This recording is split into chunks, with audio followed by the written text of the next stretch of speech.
Okay, this video is about does God exist, and more importantly for our purposes, what is the effect of religion upon health? Okay, we'll start with a quote by Voltaire. He lived from 1694 to 1778. Voltaire said, "I want my doctor to believe in God so that he does not rob me." The main book we'll briefly talk about is this one right here. It's called The Healing Power of Faith. The author's name is Harold Koenig MD. He was a physician researcher who studied the effect of religion upon health. And I can tell you his conclusion after studying it for many years was religious persons are just a lot healthier. It builds in them a sense of hope and resilience and stress reduction, sense of purpose, that they just are a lot healthier. And we've also seen that in the Blue Zone. So the Blue Zones was National Geographic, written by Dan Buettner, and he went and studied the healthiest populations in the world with the most centenarians, persons over 90 or 100 years of age, and saw what did they have in common. So they ate primarily a plant-based diet. And they had some form of religion. They got a lot of exercise, and they had tight-knit communities and families. Okay, some other things as we work towards getting back to those books. Charles Leibniz, co-inventor of calculus from the 1600s, he said, "There is only God or nothingness." And the problem with nothingness is not very inspiring. In the 1900s, the Soviets, for example, produced essentially zero good art or literature other than what was a protest against their atheism. Nothingness leads to museums displaying urinals and calling that art. Okay, it's ridiculous. All right, and then here's a quote from Francis Schaeffer from the 1900s. He said, "If man is created in the image of God, then man too should be a creator. If man is created in the image of God, then man has inherent dignity and is entitled to natural rights, and there is hope." So basically, the worldview of man created in the image of God suggests that there's meaning in life and purpose, and that man has potential to do good things and to create himself, to be far beyond other animals. Some people think the only thing that makes us beyond other animals is our ability to talk. And then there's the main competing paradigm for what is man nowadays is primarily a Darwinian view. And Darwinian has some value, of course, in the science of biology with regard to variation within a genus or a species. However, it's been extrapolated to imply that it means much more than that, and really it doesn't.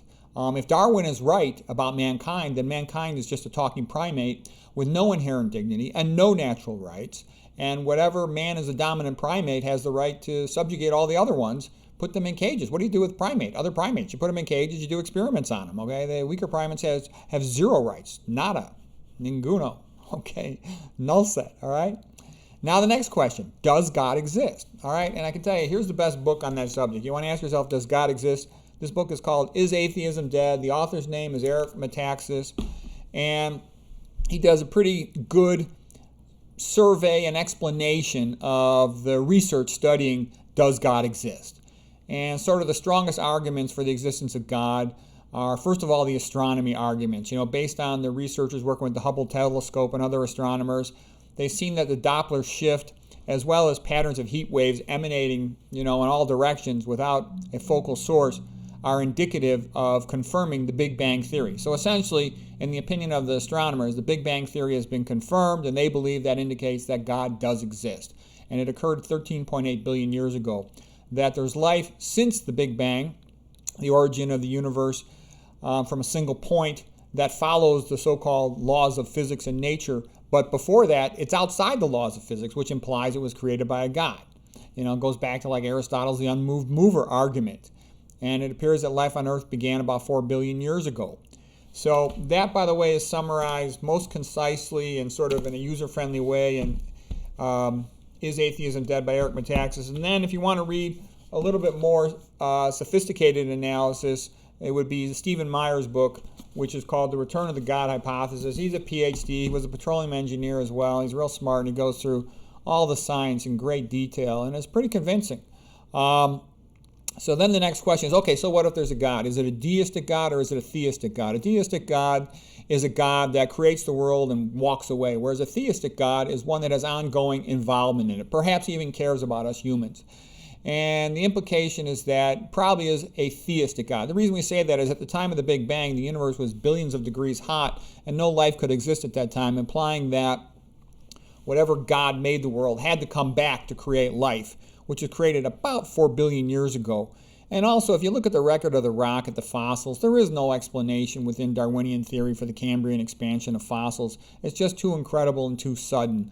Punctuated equilibrium is sort of a bogus concept. Okay, so anyways, what I'm saying is that's an implication that whatever God it was, theistic God, came back and decided to make all these animal phyla simultaneously at that time. Okay, there's a lot of things too when you look at it historically. The record of the anthropology, the literature of like flood things. There's flood literature coming out of the Bible. There's flood literature coming out of multiple other cultures from the Greeks and Mesopotamians. All right, so anyways, the big mystery of DNA science is where does the information come from? And that's a quote from Stephen Meyer, PhD, the author of this book, The Return of the God Hypothesis. Okay.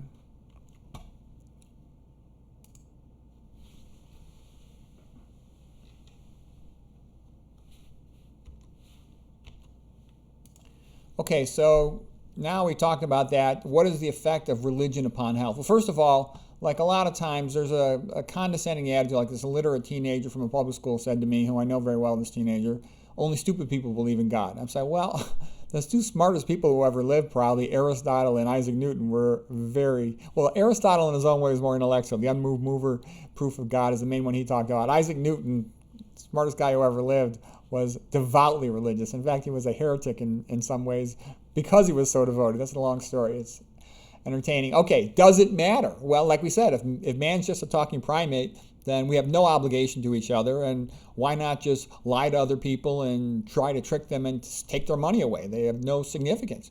If man's just a talking primate, why care about anything? And that type of atheistic worldview can lead to nihilism. It can lead to just irresponsible, bad behavior. But if you believe that man's creating the image of God, we're obligated to respect other mankind, to be honest with them, and try to help them. So what's the effect of religion on health? Well, first of all, the longest lived population that's ever been effectively documented was the Seventh Day Adventist of Loma Linda, California, with the women living about 88.6 years and the men living a couple years less than that, 88.6 years, and the men living around 85 years. The Okinawans, not that far behind. Seventh Day Adventist heart surgeon, he's real famous, Ellsworth Wareham. He lived to be 104 years of age. He said, the secret of the Seventh Day Adventist is not just the diet.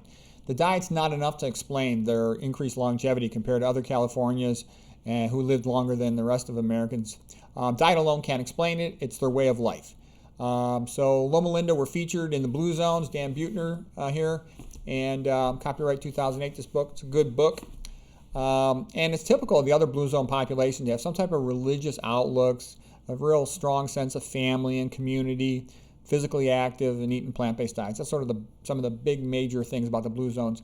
In addition, here's a quote from Dan Buettner, author of the Blue Zones. People who pay attention to their spiritual side have lower rates of cardiovascular disease, depression, stress, and suicide. Their immune systems work better. Adherence to a religion allows them to relinquish the stresses of everyday life to a higher power. And that's, I think, part of it. If you believe that life has meaning and you're part of this big cosmic thing that has importance, and you have to do your best to play a good role and be something positive in the world, that helps you to feel better. The Okinawans had this Ryukuya, I don't even know how to pronounce it, religious way of life that had daily prayers to their gods and remembrance of their ancestors, very respectful.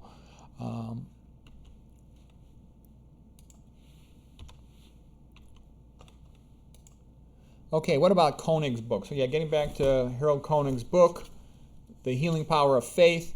And he studied all these things, he's a physician, he studied them in a real scientific way, and they just kept coming up better off. Kind of like the vegan diet populations just keep coming up better off in health. Same with religious populations. Now, religion is important, it improves health, so does exercise, but diet is more important for improving health. It'll improve psychological health a lot and make a person have a sense of purpose and meaning, makes them happier. But it does improve health. They live longer lives, healthier lives, less cardiac disease, less stroke. They're better able to cope with stress. They're better able to bounce back from failures and disappointments. I think that's a real important one. Their immune system works better, less infection, less cancer, lower depression, lower rates of suicide. And I'm just going to tell you some stories from my own personal experience with patients, and as well as people I've known. I had a friend who was very funny, very smart, very good-looking guy. All the ladies loved him. He was real successful in his career. He was an author of a couple books.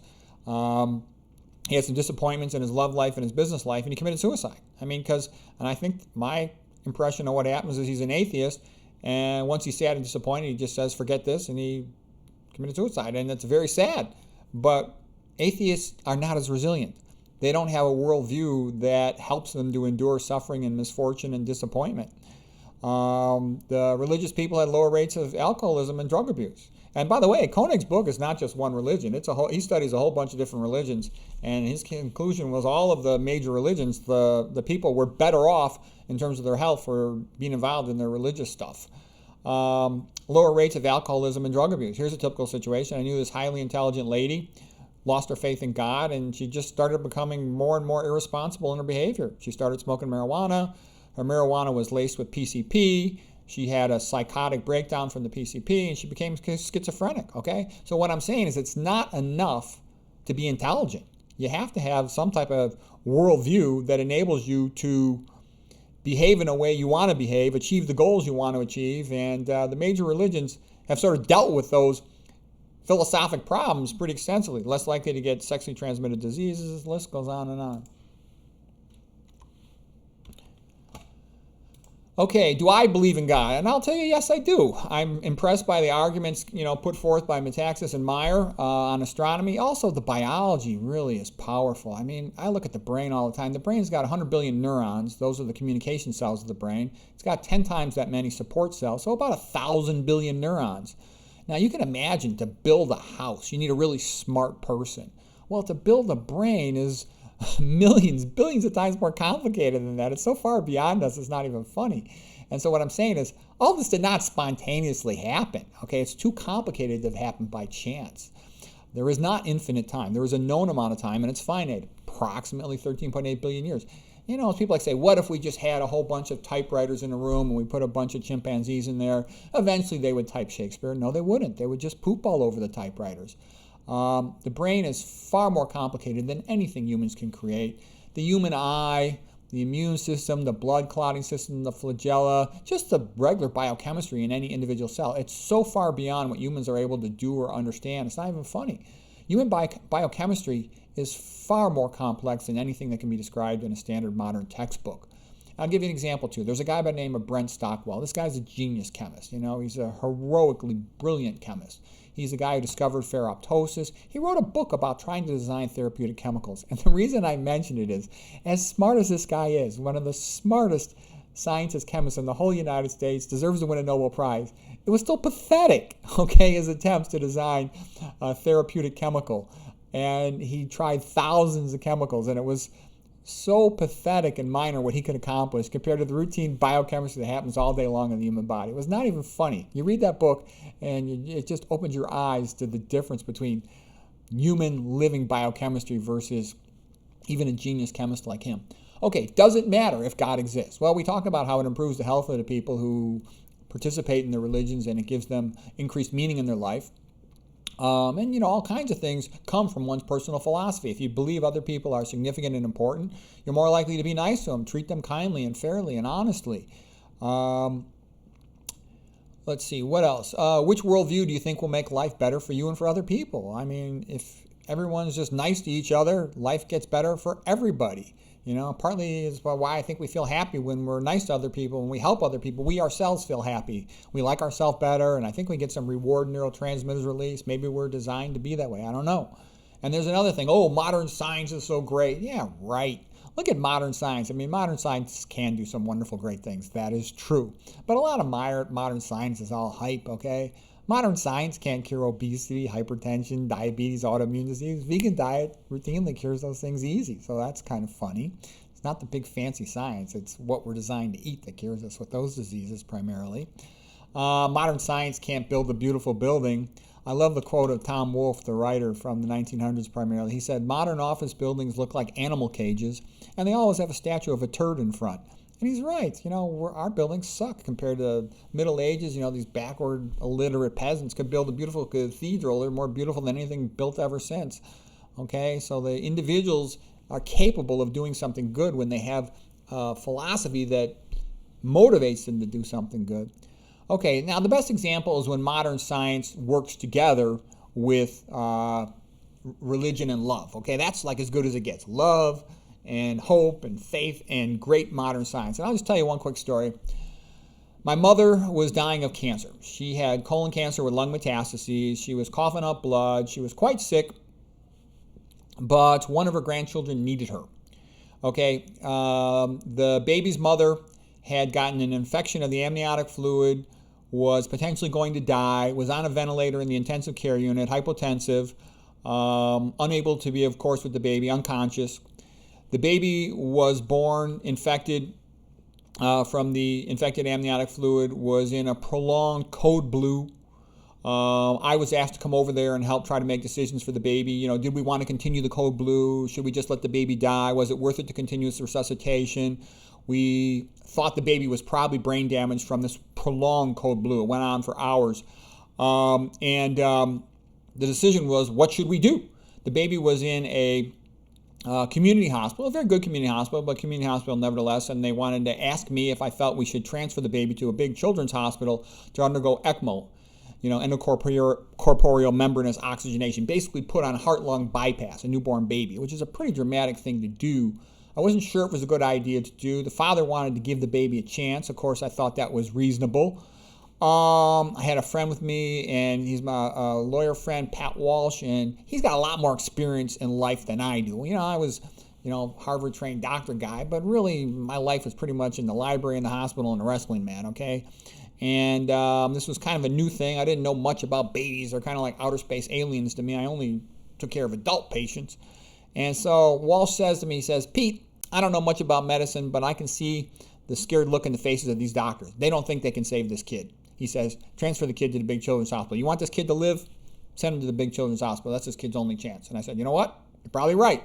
So we agreed to transfer the baby to the big children's hospital to go under heart-lung bypass. And we still thought it was kind of crazy. They were having to transfuse the kid with a lot of blood. The kid was prolonged hypotension. My mom is the one who knew what to do.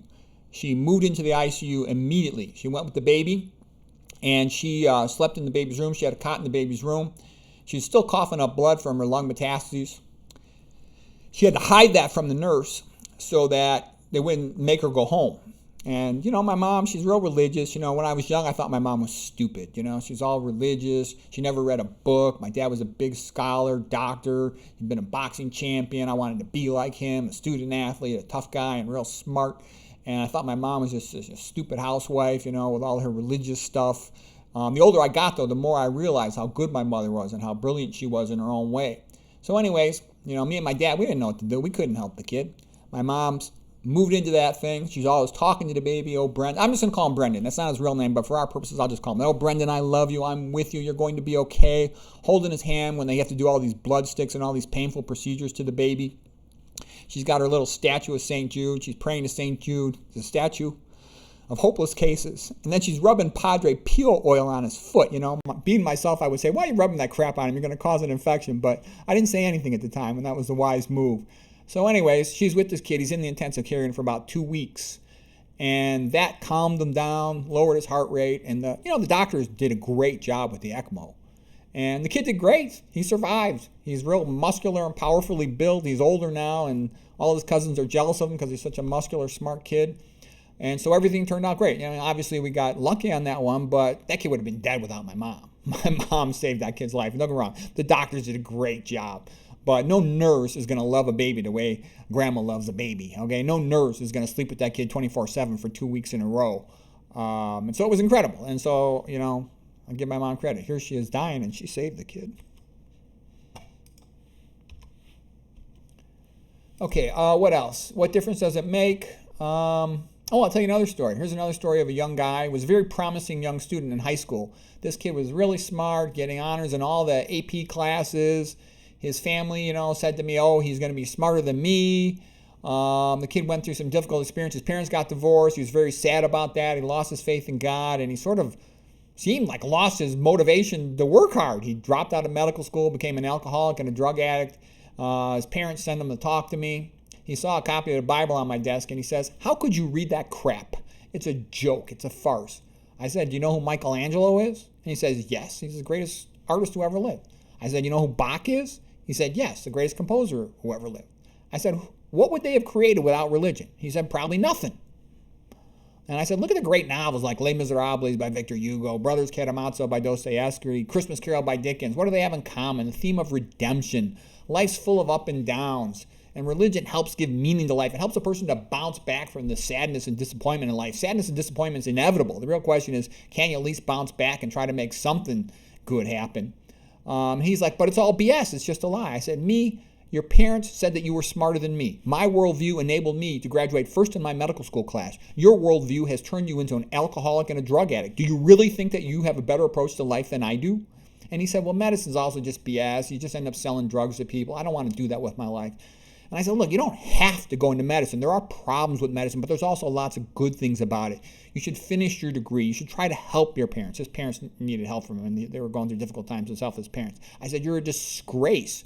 I think you're a fucking, excuse my language. I insulted him with some bad words, but I said, look, you should go to Alcoholics Anonymous. And by the way, guess which patients succeed the most often and the most long-term from Alcoholics Anonymous? It's the religious ones. And he said, oh, I see where this is going. If I succeed, you're going to say it was because of your advice. If I fail, you're going to say it's because I didn't listen to you. It's about right, but so what? Okay, just a little more. I think this is the last slide. Now, is Darwin right? But is Darwin true science? Well, Darwin was very popular with the rulers of England. It gave them a philosophic worldview that made them say they were superior to everyone else, and therefore they had the right to mistreat the people of Ireland, the people of India, the people of their other colonies. But is Darwinism true? And like I said, Darwinism cannot explain the origin of life.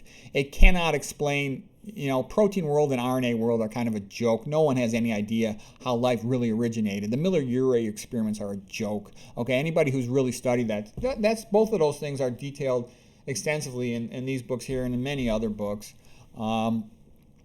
Darwinism can't explain the Cambrian expansion of many animal phyla. It cannot explain genetic variety beyond the genus family level. You can put variety into dogs, but it can't, turn a dog into a cat, that sort of thing. When looked at closely, Darwinism is statistically absurd. There's so many more differences between humans and chimps. It's not even funny when you start to really study it, and I have done so. I majored in evolutionary biology at Stanford. I was an A+ student in the subject. I've read over 50 books on it since then. And if you look at the biology books they teach, high school and college kids, it's full of incorrect information. The whole pepper moth thing was a big lie. Haeckel's embryos was all bogus. The Piltdown man was bogus. It goes on and on. The lack of transitional forms in the fossil record, the lack of an adequate explanation for real genetic variety.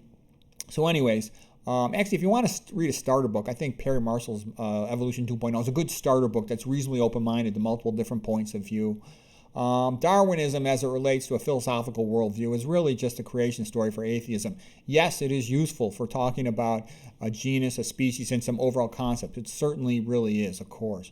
But for explaining the origin of life and man's place in the universe, it's close to worthless on that. And it really just ends up being the creation story for atheism, for exploitation of poor people and other ethnic groups and whatnot. What can a person go to learn more about this? There's lots of good writers on the subject of evolution. Just to get started, Stephen Meyer is a brilliant guy, Michael Behe, Eric Metaxas, Perry Marshall, Douglas Axe. Lynn Margulis is a very clever lady talking about symbiosis and endosymbiosis. But anyways, if you're interested in those subjects, that's enough to get you started on it. There's obviously more to learn about that. And so that's it. So does God exist? It appears from everything I can tell that he does. Does it matter? I think it does, because it tends to make people happier and healthier when they believe life has meaning, and it helps give meaning to life. And that's been shown by the epidemiology data that the healthiest populations were tended to have some form of religion that was important to them. It's multiple different religions. And anyways, I hope it gets people to be nicer and have more sense of meaning in their life. So that's it.